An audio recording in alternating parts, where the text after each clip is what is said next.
What's going on, guys? It's Zach here. Bring you guys in a fantasy football video. So I'm going to go over my top 10 or so trade targets for week 12, and I'll go over another list of players that have really good either playoff schedules or really good schedules over the next 3 weeks. We've got 3 weeks left in the regular season, and then obviously 3 weeks for most playoffs. Obviously, some of you may be playing to week 18, which is a little questionable, but whatever. We won't spend too long on that. But yeah, so it's sort of breaking it up in two halves, whether or not you are set and you know you're going to make the playoffs. Now we're in the mode where we're really just trying to optimize our rosters for the playoffs, or maybe you're in a position you need to win maybe two or even three of your next three games to get yourself into those playoffs. And that'll make it really important to try and optimize our roster for those 3 weeks, because it really doesn't matter how good your playoff roster is if you don't actually make the playoffs. So really important to make sure we get things optimized here. Obviously, again, I'll just mention that I'm traveling for the holidays this week, so not the optimal setup here, but still trying to get everything out for you guys, and hopefully you guys are finding everything super useful.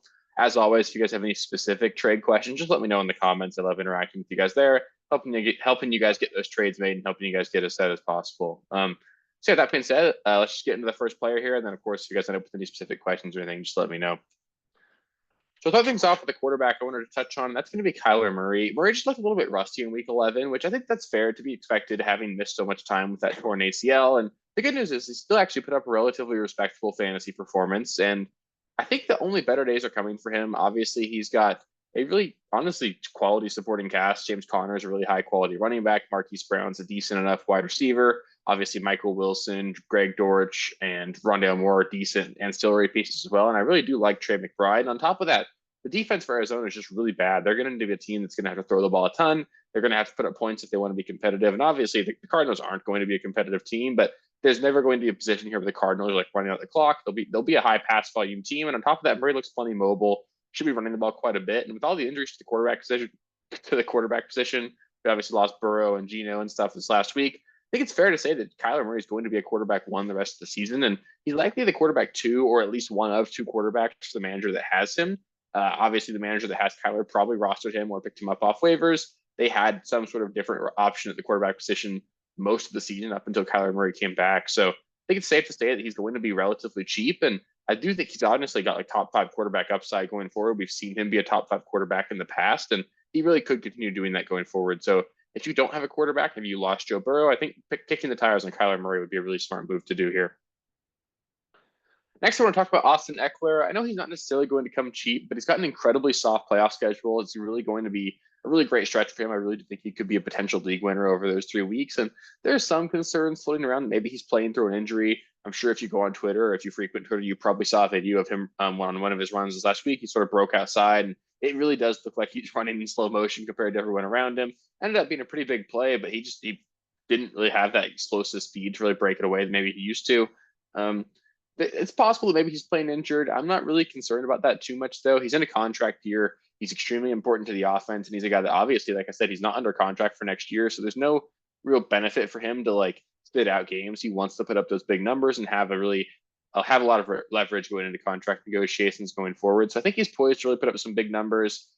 On top of that, the Chargers defense continues to look awful. They're going to be a team that needs to score a lot of points if they want to be competitive. And really, outside of Keenan Allen, there's no one else in this offense that Justin Herbert can reliably depend on. Eckler is going to be a really solid fantasy contributor down the stretch. We know he's a touchdown machine. He's super involved in the receiving game. I think there are going to be some elite games ahead of him, and he's probably going to be a top 3, top 5 running back the rest of the way. And he's probably going to cost you quite a bit, but like examples are like I'm trying to trade Saquon Barkley blessed to get him in a couple of leagues. Things like that I really do think could get potentially done, especially after like a really good week for Saquon Barkley. And I think Austin Eckler does have that potential league winning upside, and he's someone that I really do feel comfortable having on my roster. Next, I want to talk about a relatively cheap asset in Deontay Johnson. He's coming off of 2 straight awful performances, and it's likely got fantasy managers ready just to give him up. Honestly, I'm in some shallower leagues. I wouldn't even be shocked to see Deontay get dropped this week. And the good news here is that Matt Canada from Pittsburgh Steelers is out as offensive coordinator. They're going to have a new play caller this next week, and the offense can really only go up from here. They have yet to outscore or outgain their opponents in yardage in a single game this season. And I really do think Deontay probably ends up being like a solid wide receiver 3 the rest of the way, especially in PPR formats. He's a guy that even in this last game where he was awful, he still had 8 targets. He's a very integral piece to this offense. He is the clear number 1 wide receiver in this offense. And as bad as they are, I think they can only get better. They should be at least, they're not going to be a top 10 offense by any means, but I think they can get up to being like a top 20 offense. It's going to be a lot of upside for him. And just go see if Deontay's basically free. He's a really talented player. He's got an elite role in the offense. If this offense gets better at all, the usage is good enough that he could legitimately be like a legitimate stud. He could be a top 15 wide receiver if this offense was even average. And I do think that's at least in the range of outcomes for him. And even without that, he's going to be so reliable just given that target share. He's got the need a scheme looks for because he's actually a good enough player. He just needs to touch the ball a lot more. This offense needs help, and using Deontay Moore is going to be a way to do that. So if you can go get Deontay Johnson for basically free, I really do recommend doing that. I think he's a guy that could definitely help add you some depth, be a really just solid piece for your roster, and be someone that you could potentially be riding in the fantasy playoffs. After that, I want to talk about Devon Achane. As the Devon Achane owner in my home league, I can tell you firsthand that this was arguably the most frustrating part of my weekend. I was super excited about Devon Achane coming back into this week. Obviously, I started him because I just didn't want that potential blow-up game to happen on my bench, and then he got injured in like the second or third play of the game. And obviously, it was re-aggravation of the knee injury that kept him out put him on IR for the last like 4 weeks before this game. And the good news here is it sounds like it's not very significant. They haven't officially ruled him out of the Friday night game against the New York Jets.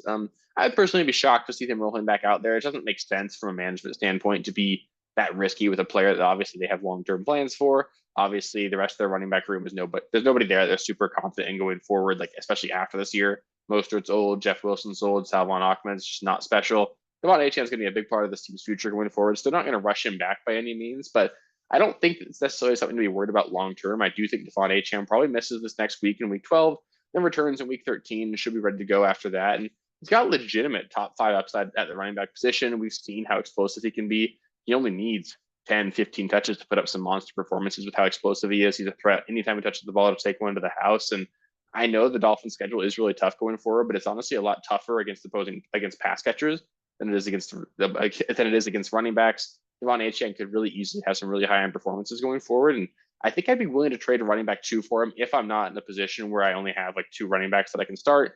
If you've got the depth, you could potentially lose a running back 2. Maybe you've got to go to like a Gus Edwards for a couple of weeks while you wait for Devon Achane. I think that'd be worth the risk, especially if you're a roster that maybe just needs a little bit to take you over the top. Maybe you're a good, not great team in your league. Taking a swing on someone with this kind of upside could really help get you over the top, potentially get you a championship if things break right going forward. Next, I want to talk about Zay Flowers. It does look like I forgot to switch the picture here, so that's a bummer, but whatever. Zay Flowers, week 1 ago might seem like a lifetime for you guys, but Zay Flowers in week 1 did lead the team with 10 targets, and that was the 1 week where Mark Andrews did not suit up for the Baltimore Ravens. Flowers, on top of that, is also second on the team in red zone targets to, you guessed it, Mark Andrews, and he operates very close to the line of scrimmage in the same way Mark Andrews does. So in general, a lot of the touches that are going Mark Andrews' way are going to have to switch over to Zay Flowers. I know Isaiah Likely is going to come in and be a big part of the offense, but he only had 1 catch in week 1. I do think Zay Flowers is the main beneficiary here, and this is obviously a good offense. Obviously, the passing touchdowns haven't really been there for this team given how much they're running the ball, but he should have had a huge touchdown last week. It was called back due to a really bad penalty on Odell Beckham Jr. Just should not have been called. I think Zay Flowers is legitimate, like wide receiver 2 upside the rest of the season. And he's a guy that should very clearly be the wide receiver 1 on a good offense. And he's a good player. We've seen him. He's really explosive with the ball in open space. He's a guy that they manufacture touches for. He's got a relatively safe floor with how much he gets just those touches manufactured for him. There's some more matchups coming up for the Baltimore Ravens that should require them to score more points. And I think Zay Flowers could have some big games going forward. So he should be relatively cheap, probably costs you like a wide receiver 3 price tag. And I'd be willing to pay that because I do think he's a guy that we could be leaning on going forward. And then last, I just wanted to talk about a tight end. I do want to bring up David Njoku. Obviously, he's going to be super cheap, but if you're someone who maybe even lost Mark Andrews, Njoku could be on waivers. And even if he's not, I think he's someone that's definitely worth kicking the tires on. DTR actually threw the ball quite a bit in week 11. He dropped back to pass 46 times, which might shock you given he only saw 13 points scored by the Browns. And on top of that, David Njoku saw a season high 15 targets in week 11.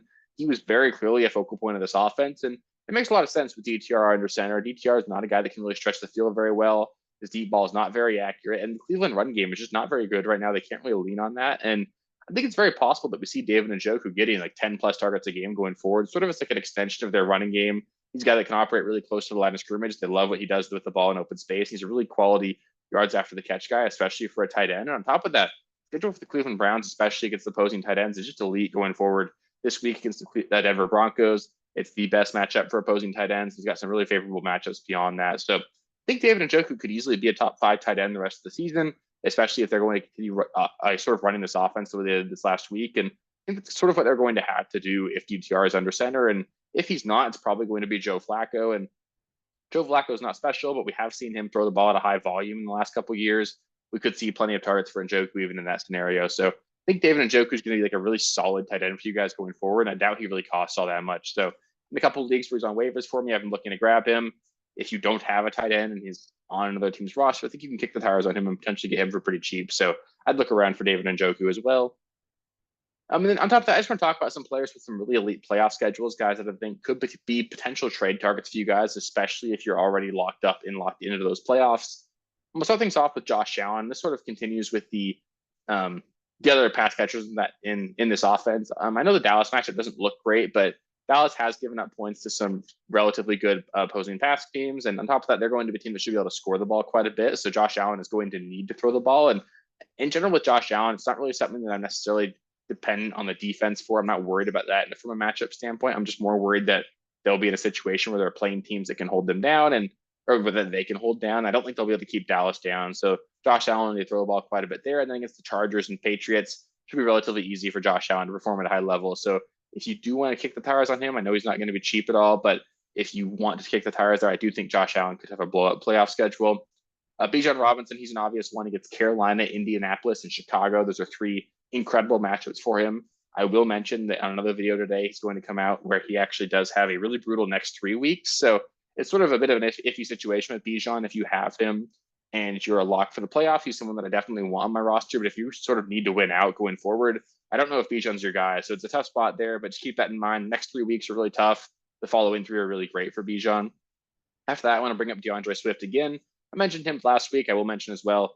There are a lot of players I talked about in a similar vein last week. If you want to go rewatch last week's video, just look at this slide for those players. There's definitely players that I'm not talking about here that I could there. So keep a look there. But DeAndre Swift's my favorite target for any running back right now. He gets Seattle, the Giants, and Arizona. Those are 3 straight really incredible matchups for opposing running backs. DeAndre Swift could easily be a league winner this season, and I want to have him in as many leagues as I can. And unfortunately, I don't have him in very many yet, but I'm still trying. So we'll see what we can do there. I want to bring up Courtland Sutton as well. Obviously, he's a guy that has just continued to score touchdowns. I think this offense is really starting to get their legs under them in Denver as well. And they've got a really great playoff schedule. They played Detroit, New England, and the Chargers. Detroit, good defense, but not a defense that can really defend the pass very well. And they're going to score plenty of points against Denver. And then New England and the Chargers are 2 teams you can throw on. So Sutton's a guy that I think you can get relatively cheap just because obviously the production people understand has been a little bit fluky with that touchdown production, but I think he could be a guy that you could use as a solid wide receiver 3 in the playoffs. And then Chris Olave, I want to talk about him against the Giants, a great matchup in week 15. The Rams, they're an okay matchup in week 16. And then that's the week 17 matchup against the Tampa Bay Buccaneers, one of, if not the worst pass defenses in the NFL. Chris Olave could still be a league winner, and I'm super excited for that. So keep him in your mind as well if you're looking for players to target to help carry you over the top in the playoffs. And then if you're a team that does need to win the next 3 weeks, I think these guys are guys worth talking about. These guys have really great schedules over the next 3 weeks and could really help get you into the playoffs. I'll start things off with Dak Prescott along with CeeDee Lamb. Obviously, they get Washington, Seattle, and Philadelphia. 3 really bad pass defensive teams that you could throw on really well. And I think this entire passing game for Dallas is in line for some really big performances. So if you need a quarterback, maybe the Dak manager has 2. I think Dak would be a really great replacement for someone like Joe Burrow if you had him. Ramondre Stevenson in position to have some monster games over the next 3 weeks. The Giants this week are one of the best matchups for opposing running backs. I think both Ramondre and Zeke have good games this week. And then play the Chargers, who haven't been able to defend the run at all. And then Pittsburgh, who have actually been, despite being a good defense, not very good against opposing running backs. So Ramondre should rattle off 3 straight good games here. Rashad White gets Indianapolis, Carolina, and Atlanta. Indianapolis and Carolina are 2 of the best matchups you can have for a running back. And then Atlanta, it's a little bit tough, but Rashad White is a really great pass catching running back, and Atlanta does allow running backs to catch the ball a little bit more than they do against the run. So Rashad White should still be good in week 14. And for the next 2 weeks, I think he's going to be a really solid asset. Michael Pittman for the Colts, 3 straight really great matchups for him. He gets Tampa Bay, Tennessee, and Cincinnati. Tampa Bay and Tennessee are 2 of the best matchups you can get for a wide receiver. So for the next 2 weeks, I think Michael Pittman could certainly be a guy that can really just honestly put up wide receiver 1 numbers for the next 2 weeks. And Cincinnati is not a bad matchup at all. I want to mention Brandon Ayuk and Deebo Samuel. I talked about them last week, but they get Seattle, Philadelphia, and Seattle. 3 straight good matchups for both of them. They could easily have some good games. And then I want to mention Demario Douglas as well, especially in like deeper leagues. For the same reason as Ramondre Stevenson, the Patriots schedule is just really favorable for both running backs and wide receivers. Douglas is very clearly the wide receiver 1 in New England. I think he'll come pretty cheap, and I actually think you can use him as a wide receiver 3 going forward. So maybe he's on waivers, maybe he's just on someone's bench. I think he's worth kicking the tires on if you need to start at the wide receiver position. So that'll do it for the buy low video here, and then targets for either the next 3 weeks, and then the fantasy playoffs up next, or the same day as this one. You guys will get the sell high video. I'll go over players that I'd be looking to sell high on, and then players with either really bad next 3 week schedules or a really bad playoff schedule. So hopefully you guys can watch that one as well. If you guys are subscribed to the channel, that'll help you get both of those. If you haven't subscribed already, please do take the time to do that. We're like 955 subscribers right now. I'd love to hit 1,000 by the end of the NFL season. In like 45 more, I think we can really get there. So if you haven't subscribed already, maybe you just haven't even realized that you haven't, just take a look, click the subscribe button, it'll really help. And then as always, if you guys have any specific questions, just feel free to let me know in the comments. I love helping you guys out there. So I just want to thank you guys so much for watching, and I'll catch you next time. Thanks. Peace.